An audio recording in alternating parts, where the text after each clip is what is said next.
Le grand direct des médias, Thomas Joubert. Allez, on passe aux 5 infos médias du moment. Comme toutes les semaines, on décrypte les infos qui agitent le monde des médias avec nos téléflingueurs. J'accueille tout de suite dans ce studio François Viau, le directeur de la rédaction de Télécable Sat Hebdo. Bonjour François. Bonjour Thomas, bonjour Lisa. Nicolas Valère, rédacteur en chef à TV Mag, présentateur de l'excellent buzz Merci Thomas. de TV Magazine sur le site du Figaro. Et puis une petite nouvelle, Nathalie Vigneault, journaliste à Téléstar et Télépoche. Bonjour Nathalie. Bonjour.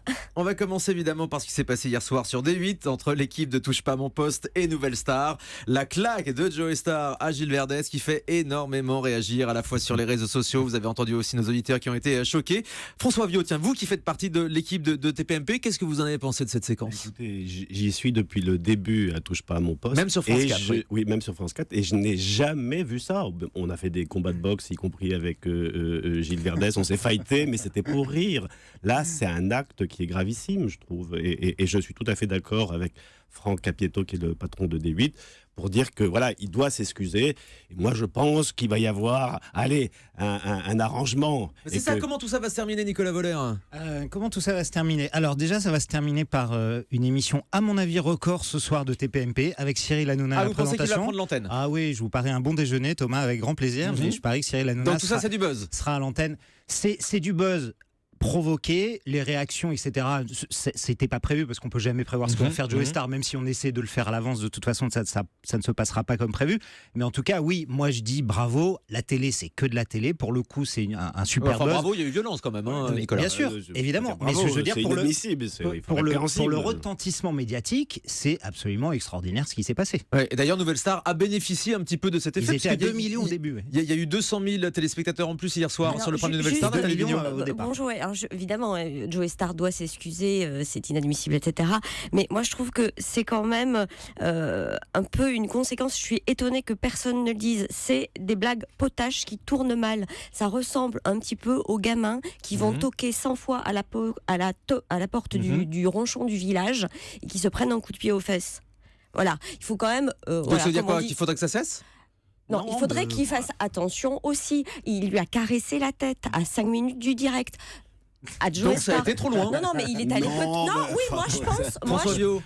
Joey Star, c'est un pitbull, c'est vrai, on lui a un peu limé les dents, mais bon, sa réaction est toute entière. Et puis en plus, Gilles Verdez, c'est le plus charmant de la bande, très confraternel, donc il n'a pas du tout été agressif dans son geste. J'ai vu les images, faut pas exagérer quand même. Ça se voit d'ailleurs quand il désigne des émissions, effectivement, qu'il est très, très sympa. Non, le problème, effectivement, comme le dit Nathalie, c'est que les blagues potaches, François le sait, puisqu'il fait partie de l'équipe aussi, quand on est au sein de l'équipe et au milieu de la bande, il n'y a pas de problème. Dès qu'on essaie de sortir un peu ces blagues potaches avec des gens qui ne font pas partie de l'équipe de TPMP, ça peut être mal perçu. Et c'est surtout qu'il se fait aussi dézinguer depuis le début de Nouvelle Star par les chroniqueurs de l'émission, Joey Star, faut le dire aussi. Hyper tard, bref, là, le buzz a été très efficace.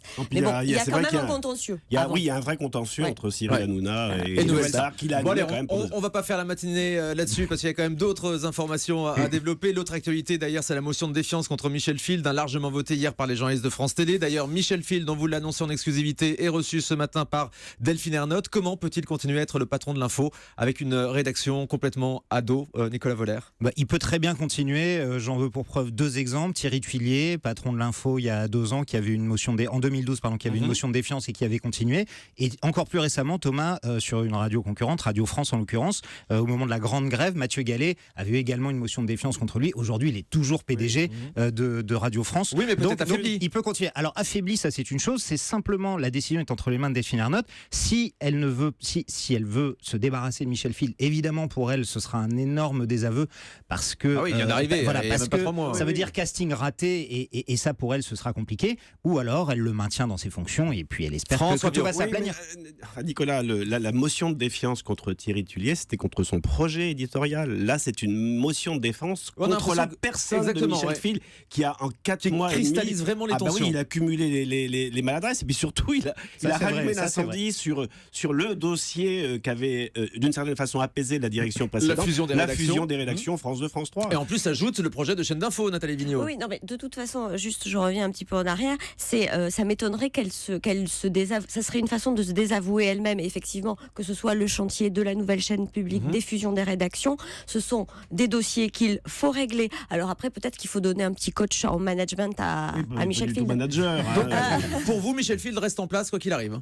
Bien sûr. À mon avis, il restera en place, oui. Ouais, Ça, en plus, c'est il a sûr. fait machine arrière, il a fait son mea culpa, donc voilà, donc il va rester. Oui. Allez, on reste à France Télé avec le grand ménage de printemps en ce moment. On commence à y voir un petit peu plus clair sur les nouveaux programmes de la rentrée. Tiens, sur France 2, on annonce 2 nouveaux concours. Un concours de peintre amateur, The Big Painting Challenge, et aussi un concours de maquillage et d'effets spéciaux qui s'appelle Face Off. C'est ça le renouveau de France 2, Nicolas Voller? Oui, alors moi je suis assez surpris. Alors Big Painting Challenge, pourquoi pas, j'ai déjà vu cette émission. C'est vient de la plutôt BBC. pas mal, ouais. Si c'est bien adapté, je pense que ça peut marcher. Face Off, je suis un peu plus surpris. C'est une émission qui a déjà été adaptée en France sur Sci-Fi. C'était présenté par Malika Ménard d'ailleurs, l'ex-Miss France.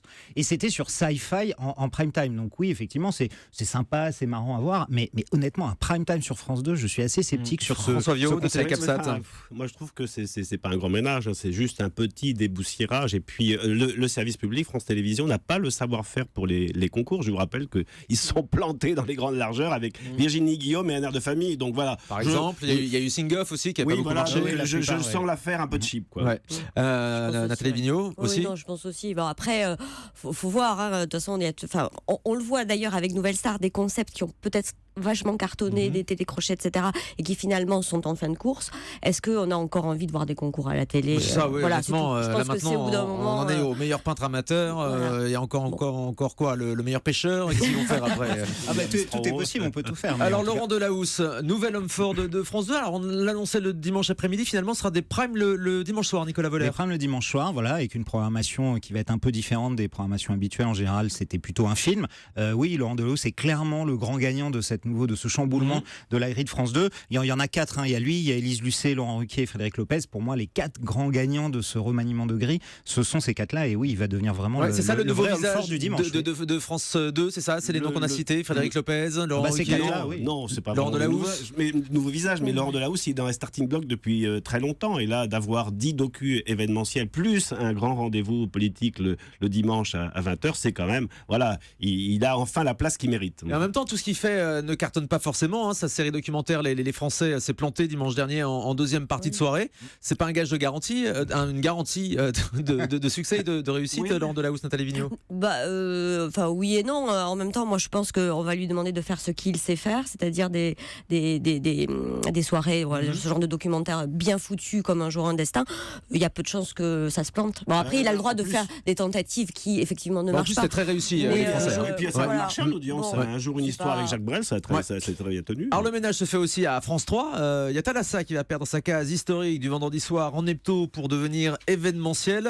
C'est pourquoi? Alors c'est encore une émission trop vieille pour France 3, Nicolas Voller, Thalassa?